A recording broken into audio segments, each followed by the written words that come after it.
ગીર સોમનાથના સૂત્રાપાડા તાલુકામાં ધોધમાર વરસાદ। સૂત્રાપાડા તાલુકામાં 2 કલાકમાં 2 ઇંચ વરસાદથી તમામ વિસ્તાર પાણી। સવારે 10 વાગ્યાથી 12 વાગ્યા સુધીમાં 2 ઇંચ વરસાદ વરસ્યો। વરસાદને પગલે રોડ રસ્તા પર પાણી ફરી વળ્યા।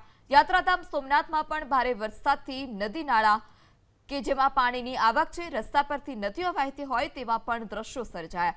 સૂત્રાપાડામાં 2 કલાકમાં 2 ઇંચ વરસાદ, સવારે 10 વાગ્યાથી 12 વાગ્યા સુધીમાં 2 ઇંચ વરસાદથી અનેક વિસ્તારમાં વરસાદી પાણી ભરાયા છે। વધુ માહિતી સાથે સંવાદદાતા અર્જુન ફોનલાઈનથી જોડાયા છે।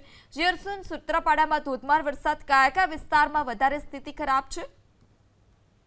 ચોક્કસથી વાત કરવામાં આવે તો વેરાવળ સૂત્રાપાડામાં છેલ્લા 2 કલાકમાં 2 ઇંચ વરસાદ છે તે ખાબક્યો હતો। સવારે 10 થી 12 વાગ્યા સુધીમાં 2 ઇંચ વરસાદ છે તે ખાબક્યો હતો। ગીર સોમનાથ જિલ્લામાં વરસાદે તો વિરામ લીધો હતો, પરંતુ આજે અચાનક જ 10 થી 12 વાગ્યા સુધીમાં ધોધમાર વરસાદ છે તે ખાબક્યો હતો। જે વરસાદ પડતા રસ્તા ઉપર વરસાદી પાણી છે તે વહેતા થયા હતા। ખાસ કરીને સોમનાથ જે યાત્રાધામ છે તેના જે પરિસર છે તેમાંથી પણ વરસાદી પાણી વહેતા થયા હતા। જી।